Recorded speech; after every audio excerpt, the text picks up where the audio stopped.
Hello, my lovelies. So we're gonna talk about something really serious, okay? I have to bleep out my own words now because the algorithm is gonna pick this up and probably demonetize me. So with that being said, if you wanna be a bad bitch in this world, and I mean boss, what have you, empowered feminine, what this new conscious shift is going to require for us to do specifically, and a lot of us are actually feeling it, it is not to try to armor up anymore. It is not trying to become more masculine. It is not trying to drive this boat as hard as we freaking can, driving ourselves into the ground with it anymore.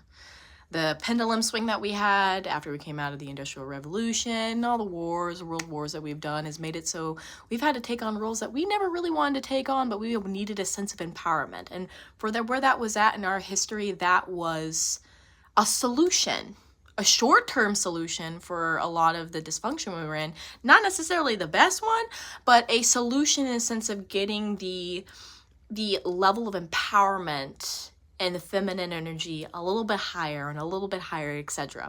But we've hit a breaking point. We're coming to the point where men are actually obsolete for our lives. And I know a lot of us are actually feeling that. I know a lot of women that I talk to either hate men or they look at them like, why do I need a man in my life? All he's going to do is ruin things. He's going to run amok. He's going to use me. He's going to drain me, which is actually the exact opposite of, and it's because of the experiences they have, of a man that's actually empowered in his masculine. Because when he's empowered in his masculine, he's going to cheer by just being in his essence, pour into you in a very unwavering, unconditional way. It's amazing. Probably gonna have to censor that cuss word. It is amazing. It's amazing. So what this is going to require for us now and to come into our sense of empowerment is not, again, to armor up. It is to relinquish and to surrender to our heart spaces. A lot of women, we're in the space of trying to decenter the man and bring ourselves back into our own core. But by doing so, we're also having a tug of war with the fact that we need a man. And a lot of what culture is showing us and what is being ingrained in us, because the divide is serving a very select few between the genders, the divide that is happening is serving a very select few. Women are either fed the red or blue pill of either you need a man, you're going to be a trad wife, you're all the way in the pendulum of you are serving a man with your life. The same way that we have in generations past, right? Without centering your own feminine energy. Or you're centering your own feminine energy in spite of a man, but also in spite of yourself, because we need masculine energy. We need masculine containment. You can't completely bloom and flourish in your feminine without a solid masculine container. And a lot of you that are going to feel a trigger about that, you've gotten alchemated to a level of dysfunction in your feminine and armoring in your feminine that you actually feel like you are completely blooming and you're completely frolicking and flourishing in your life. But I know if you look at certain aspects, whether it be your health and well-being, whether it be your emotional health and well-being, whether it be your creative health and well-being, or your sexual health and well-being, or your sensual health and well-being, there are places where you feel absolutely stagnated. And what unwavering man and his masculine energy is able to do is to inspire you completely into your embodiment, where you live in that very fantastical land that you had and the vision that you had when you were a child, the Disney princess, etc. That energy, that feeling state, that somatic embodiment is true to our nature, because we are fantastical, creative beings. We are powerhouses of creativity. So you do need a man. So either you get fed the red or the blue pill about this. And in both of those scenarios, we lose as women. Because if the polarities aren't balanced, or I should say harmonious in this way, you're not going to be able to actualize the things that you're actually wanting to actualize completely. And we need men to step in and be the protectors, to be the providers, and provide us a sense of containment that we're needing. And it does not mean that they have to be providers in the sense of just financial, but supports for us emotionally. I have men in my life specifically for emotional containment. Men that I resource and say, I need you to hold steady. I need to be able to express my fullness to you, and you literally hold steady. You be a vessel, a fertile ground for me to bloom in my emotional space as the emotional container that you are. So it's going to require us to surrender, again, to our heart spaces. That doesn't mean decentering men. That just means recentering what is real about us, and realizing that when we recenter what is real about us, we in fact then include men by nature, completely by nature. And they need to be needed. not at the expense of themselves, not as a way to cover up their insecurities, but in a way that's actually fruitful for them personally, because everybody offers something, and men offer a lot. They offer a lot. And men, this doesn't mean you have to do what the typical man in society is told to do. You don't have to be the protector and provider in the way that society is telling you to be. You need to really figure out what it is that you really want to offer a feminine energy and a feminine embodiment, and then you capitalize that on as much as you possibly can with every woman that you come into contact with. I don't care if you are boning her or not. You should be doing that with every woman that you interact with. I don't care if she's family or not. You should be doing it with every woman that you interact with.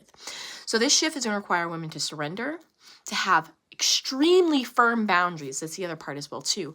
We're inspiring men back into their wholeness. We're inspiring them back into being the genuine leaders that they are meant to be, the orchestrators of our visions. Right? Because it's what they are. They're the orchestrators of our visions. Being the container that they are, when we don't have to be preoccupied for fending for ourselves and preoccupied with our environment and our security and our safety, we are firmly held. Our exuberance and our creativity just powerhouse. And then in that container, when our vision comes to our surface and our intuition blooms, then that man is able to go, okay, I know how to create more of I know how to navigate this and bring in the building blocks. I know how to build this vision for you. I am going to be the orchestrator of your vision. I got this. I'm going to hold you. I am the vessel in which you are being held. I'm the fertile ground in which you are blooming, and I'm going to bring your vision to life. Beautiful stuff.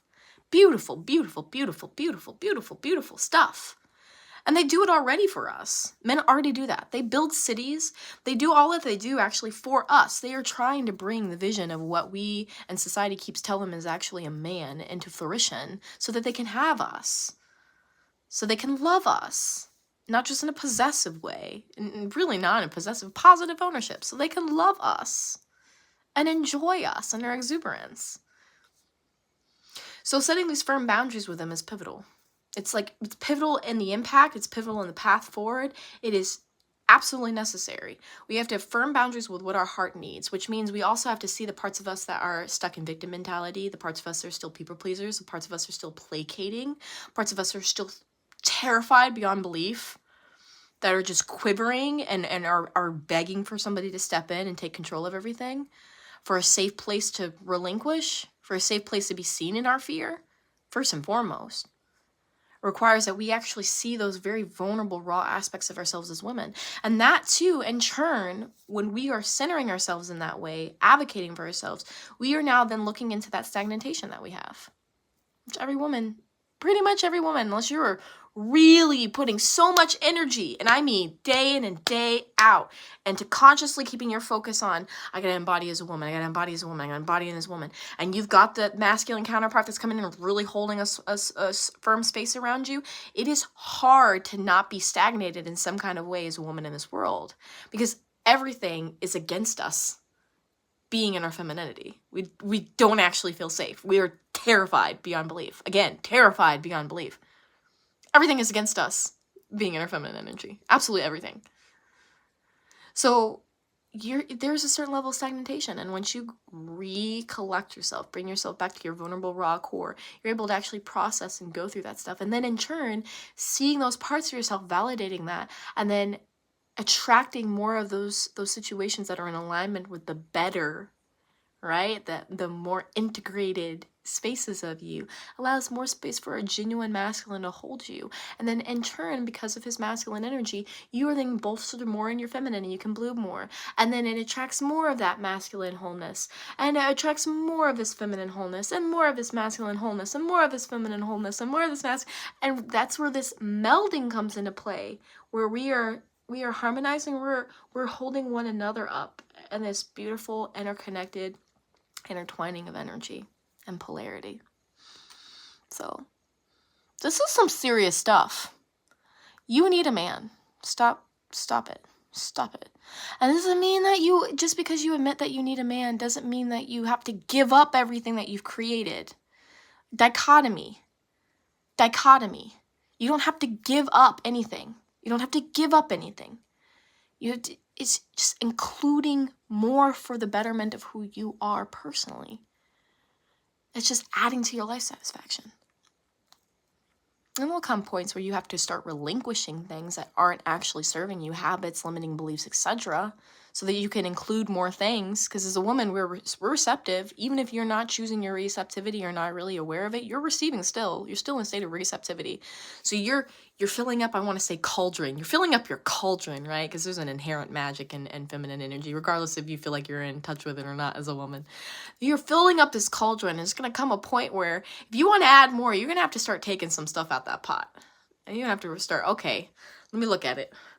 Oh yeah, this is a limited belief. This is actually really serving me. Okay, let's feel this. Let's actually process this and allow this to move through our body and feel what our embodiment chooses to do with it. Feel how our embodiment chooses to process and relinquish this. Okay. Okay. Yeah. Oh, okay. This is something that I feel like I've come to some kind of sense of a reconciliation with, and I'm allowing my body to now purge it out of my cells. And I am introducing by the venue of somatically processing and feeling and allowing to sink into my cells, I am now coming into a space of relief and joy and exuberance, because now I am choosing something naturally that is more in alignment with my feminine, because I'm allowing it to move through me. I'm receiving the information that it's providing me.